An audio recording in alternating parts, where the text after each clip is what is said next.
I'm Montse Alvarado. Welcome to EWTN Pro-Life Weekly. This new amendment that we're dealing with now removes the ban on taxpayer funding for abortion and removes all parental rights. Another state seeks to enshrine a right to abortion in the state constitution. We dive into the Colorado ballot measure. Their hearts are made for love, their minds are made for the truth, and Theology body just kind of gives them both at the same time. Educating our youth on honoring our bodies and how to have conversations about sexual intimacy with them. Jason Evert talks theology of the body. I'm Alan Holdren here at a Pregnancy Resource Center in Beloit, Kansas. Abortion numbers in the state of Kansas are at an all-time high. But pro-lifers across the state are stepping up to provide on-the-ground support to mothers and babies. That story ahead.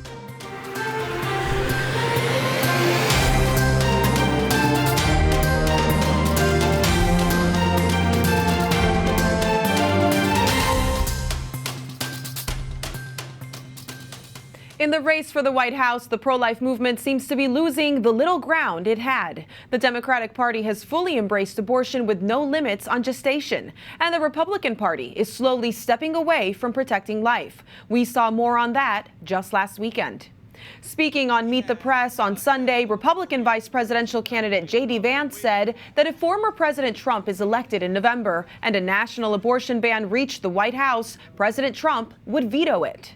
The Catholic senator from Ohio added Donald Trump wants to end the culture war on this particular topic. If California wants to have a different abortion policy than Ohio, then California needs to respect Ohio, and Ohio has to respect California.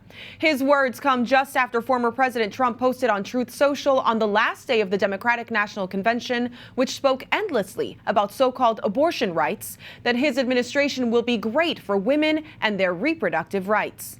Chicago authorities are investigating an attack on a pro-life pregnancy clinic that happened on the last day of the DNC. The center, called Aid for Women, was vandalized at 3 a.m. on Friday morning. Red paint was splashed on one window, spray paint covered the other with references to Gaza, and a substance was used to cover the door locks, which prevented the center from opening.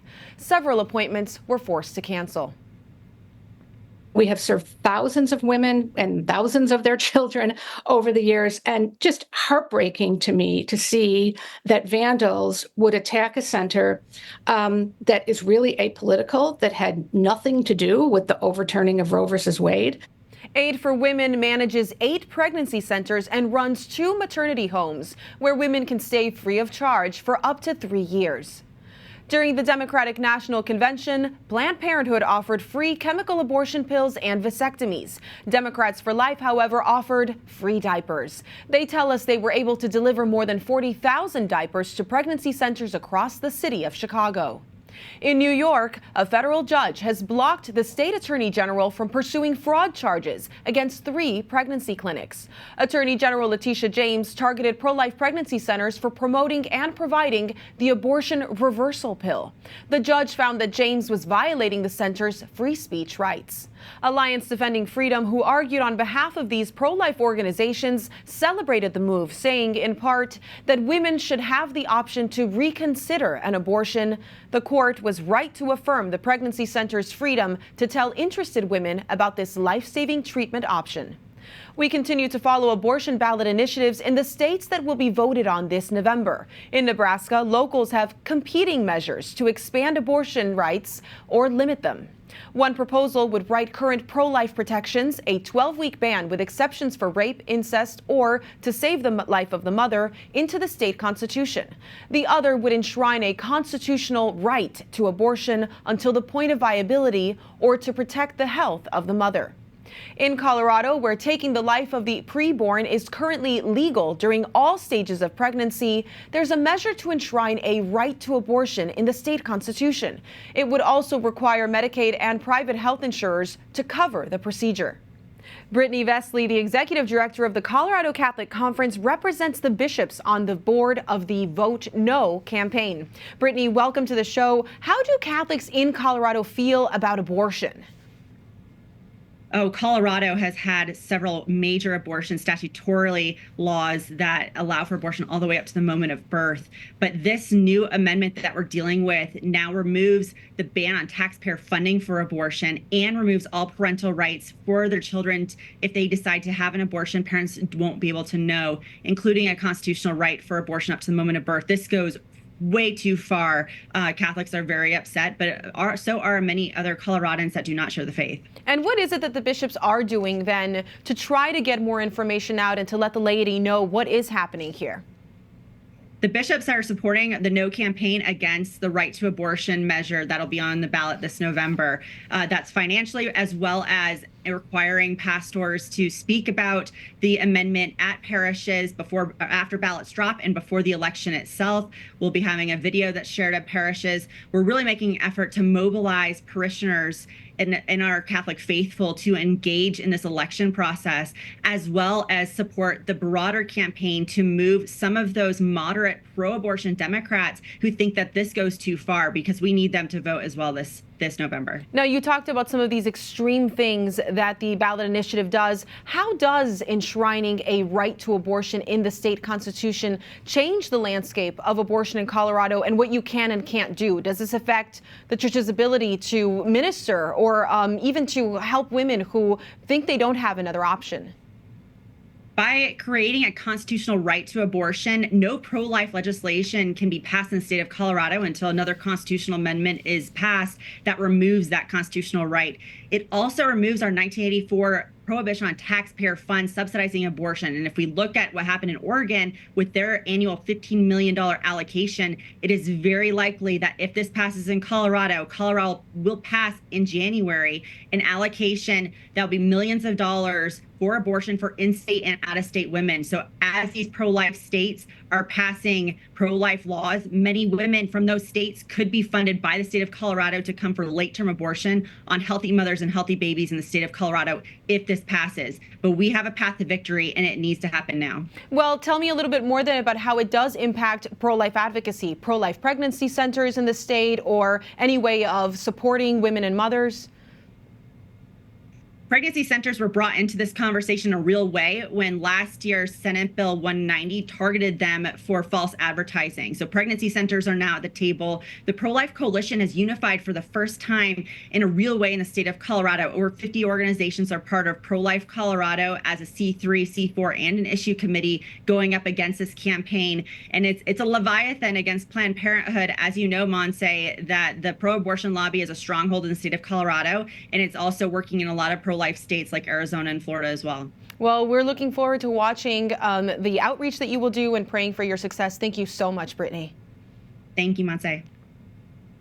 A ballot measure in Florida would remove the state's 6-week abortion ban and allow abortion without restriction up to the point of viability and beyond, if the patient's health care provider gives approval. Pro-life advocates are encouraging Floridians to vote no on Amendment 4. The Archbishop of Miami, Thomas Wensky, hopes to reach beyond the boundaries of his archdiocese and remind all voters that abortion is not a religious issue, but a human rights issue. We're trying to reach out beyond the Catholic community and tell all people of goodwill to vote no on 4. And even those that would define themselves as pro-choice, there's ample reasons for them to vote no on 4. Abortion could be allowed all the way up to the moment of birth, and minors could get abortions without parental consent if Amendment 4 passes. According to pro-life advocates, the Archdiocese of Miami is rolling out a media campaign to spread their message. EWTN News' Mark Irons traveled to Florida to dive further into the ballot initiative there, and we'll have more on this measure on Friday evening's airing of EWTN News In Depth. That's Friday at 8 p.m. and again on Sunday at 11. And don't forget to check out the Catholic News Agency's interactive map on state abortion ballots. Head over to catholicnewsagency.com and scroll to the bottom. The reality is, across the country, and Ohio included, you see courts putting their thumb on the scale against parents. Parental rights, a growing concern for families across the United States as more laws are being passed that seem to take away the fundamental right of a parent to decide what their child is exposed to and the very health care they receive. Parents are fighting back, however, launching lawsuits of their own to gain back control of the influences over their children, particularly in school settings. On July 15th, California Governor Gavin Newsom signed a bill into law that prohibits school districts from having parental notification policies. It stops staff from notifying parents if their child identifies as non-binary or transgender, or if students ask for access to bathrooms of the opposite gender. A day later, the Liberty Justice Center filed a lawsuit against the legislation on behalf of the Chino Valley Unified School District and several Californian parents with children in the state's public school system, saying school officials do not have the right to keep secrets from parents, but parents do have a constitutional right to know what their minor children are doing at school. Many people would agree that parents have a fundamental and constitutional right and duty to guide the upbringing, education, and health care of their children. In Ohio, lawmakers are considering a bill that would encourage more parental involvement in their child's education, but it is facing opposition. We spoke with those involved in the bill to learn more about it. We want to have transparency in our classrooms and in our schools throughout Ohio. Transparency. The word is often used politically to promote accountability for government agencies. It's considered a positive practice. Lawmakers in Ohio, including Representative Sarah Carruthers and Representative DJ Swearingen in the State House, want to bring that transparency to the education system. This has been about a 2-year project here in Ohio where the goal is to get parents more involved in their kids' education. Ohio House Bill 8, or the Parents' Bill of Rights, would require public schools in the state to notify parents on sexual health education provided to their children, including disclosing, quote, sexuality content, that they define as any oral or written instruction, presentation, image, or description of sexual concepts or gender ideology. The bill also states that school districts must ensure that any sexuality content is age and developmentally appropriate. But not all lawmakers in the Ohio State House were in support of this bill during voting in June of last year. It will prohibit teachers from talking about LGBTQ+ issues, even if it is part of a valid lesson or important subject matter from all viewpoints. A hateful bill that targets children for being who they are. The Parents' Bill of Rights, as is not anti-LGBTQ. School is supposed to be a safe zone because sometimes you don't always have the parents to go talk to about stuff.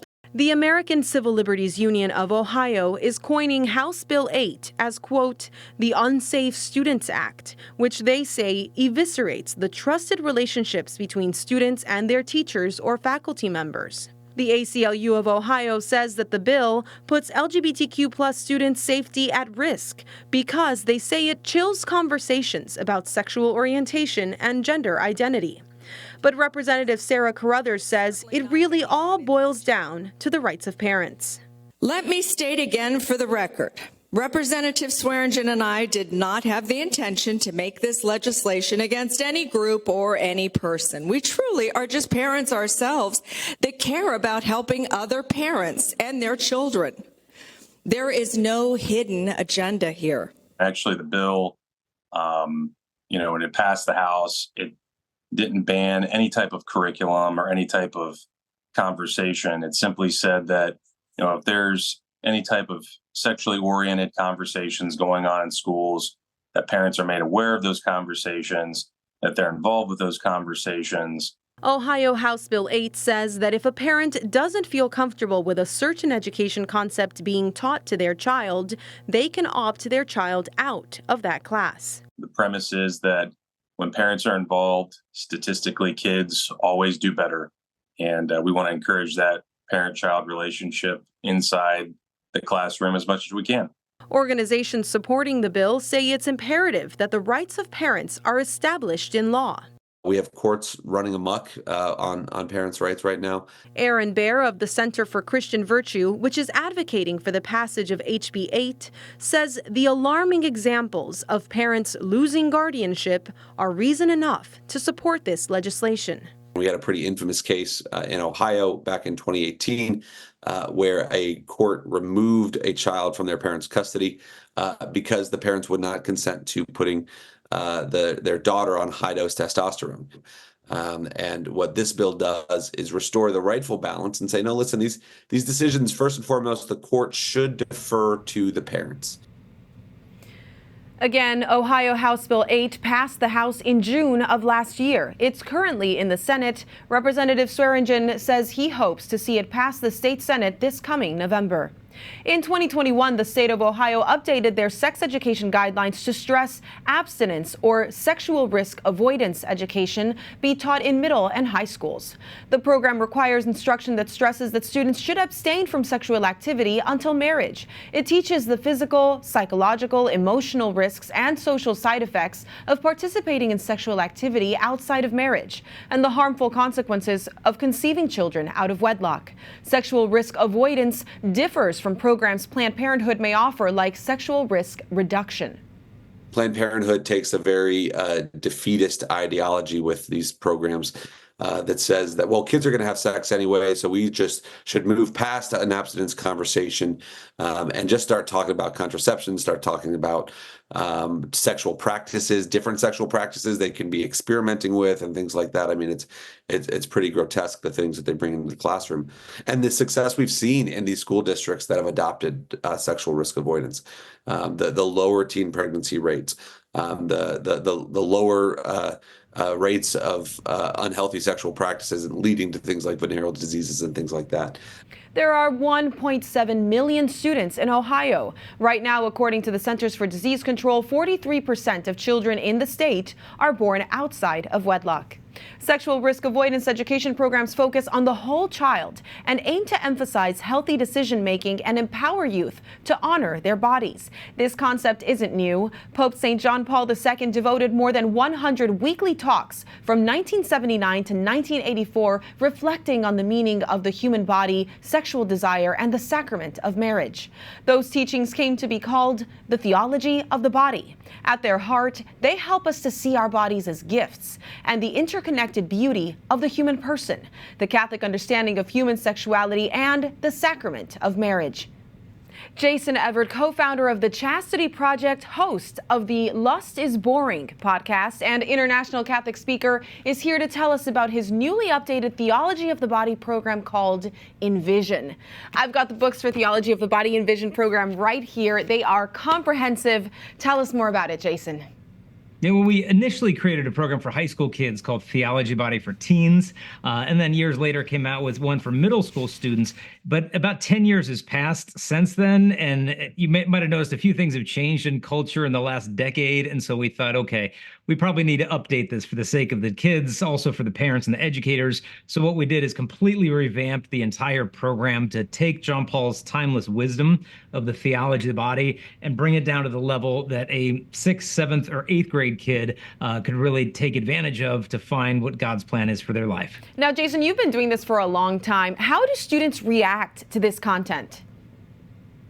They're unbelievably receptive to it. Like, people think we have a hard job selling chastity and theology body to teenagers, but that's like thinking you'd have a hard job giving away filet mignons in a homeless shelter. And what I mean by that is that they're starving for this. Their hearts are made for love, their minds are made for the truth, and theology body just kind of gives them both at the same time. So it's John Paul's approach. It isn't just this, heavy-handed litany of regulations and rules. It more argues from the inside out, like, what is it you really long for? And it isn't just like Catholic sex ed. The theology body is, who am I and how should I live? And so it unpacks that in a way that really is applicable to a junior high kid and all the stuff they're facing today. Right, as they're searching for identity and trying to figure out who they are and how that applies to the rest of their lives. Are you only in Catholic schools?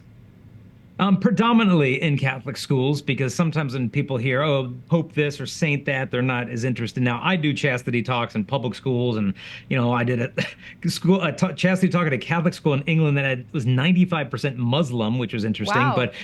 But this curriculum is intended for the Catholic schools, the parishes, homeschooled, and one of the things that I really like about it is, as you know, junior high kids are all over the map. There's some 6th grade homeschool kids where some of these sensitive subjects are not even on the radar. Then there's 8th grade kids in some schools that really could have used this thing years ago. So how do we present one body of content to kids for which it might not be age appropriate?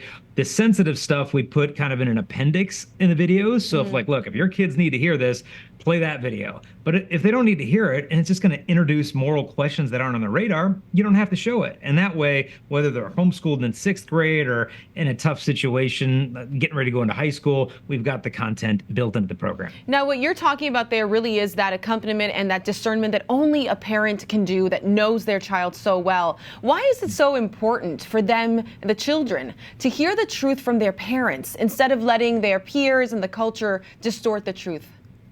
Yeah, well, parents aren't just the primary sex educators of the kids.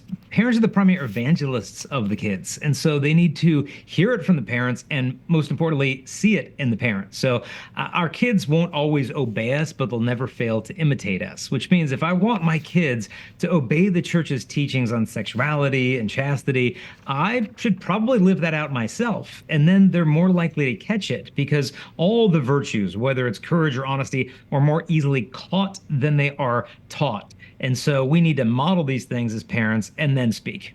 Now, Jason, you recently spoke at the National Eucharistic Congress. We were together there, and you discussed the differences between sexes. Let's take a quick listen.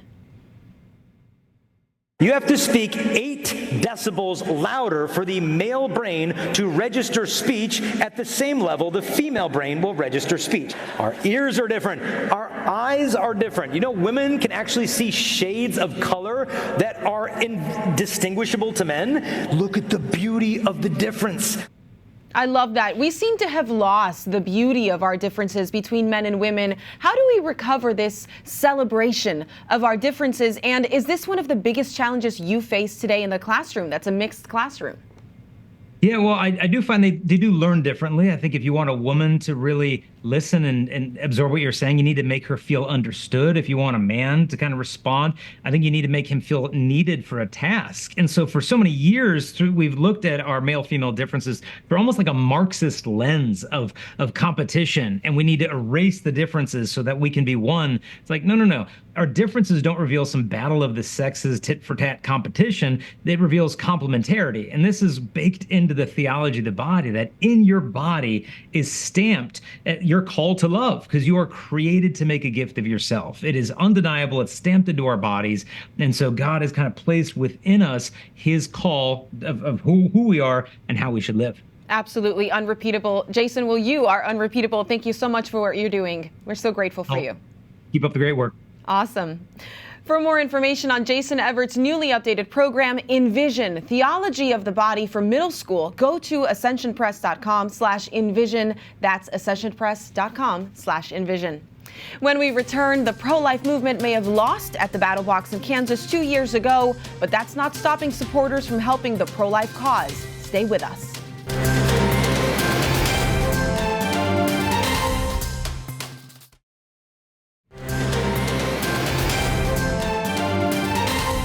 In November, many voters will be casting ballots on abortion measures. 2 years ago this month, a majority of Kansas voters voted against a pro-life law that would have provided greater protections for the unborn in the state.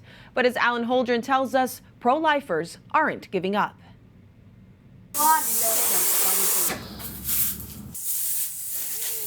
Today, we are very blessed to have participants who are volunteering through the Kansans for Life Service Day for Pregnancy Care Centers. On August 2nd, 2 years to the day after Kansan voters failed to pass the Value Them Both Amendment, volunteers rolled up their sleeves to help pregnancy resource centers. It can be very discouraging time, especially with different decisions and things that are coming up in our legislatures, and so I think that encouragement just helps us to know that it's worth what we're doing. Alice Thompson runs Heart Choices. They have 4 locations in the area and helped bring more than 100 children into the world last year alone. She says the pro-life movement in Kansas needs rebuilding after the amendment defeat.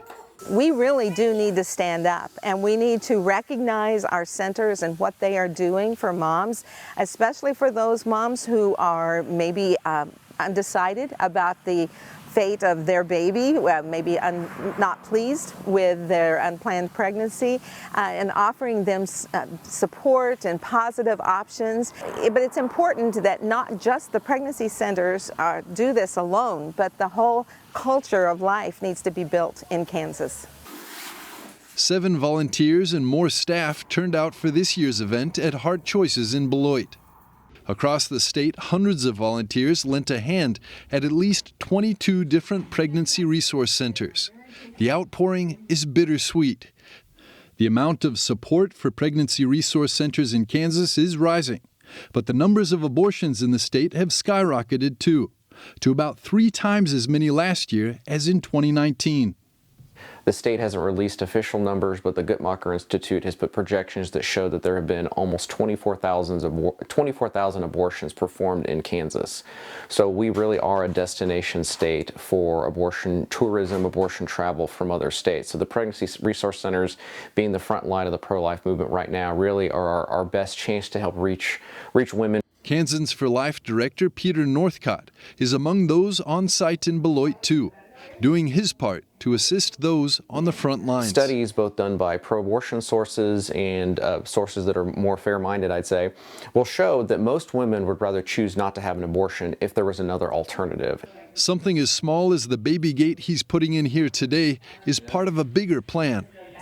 This day of service, coupled with our educational efforts, coupled with the legislation that we're passing, it just shows that you just keep moving. I think in Kansas, that's what we've continued to do, and I think it is a lesson for states across the country that are going to be having ballot initiatives. We will win this battle in the long term. The only way the abortion industry wins is if we give up, and we're not giving up. Every effort of the movement seeks to reclaim Kansas as a pro-life state. In Beloit, Kansas, Alan Holdren, EWTN Pro-Life Weekly. And that does it for this edition of EWTN Pro-Life Weekly. Follow us on X, Facebook, and Instagram, and sign up for our newsletter, The Pro-Life Pulse. Remember, life is a gift. Your life is a gift. God bless.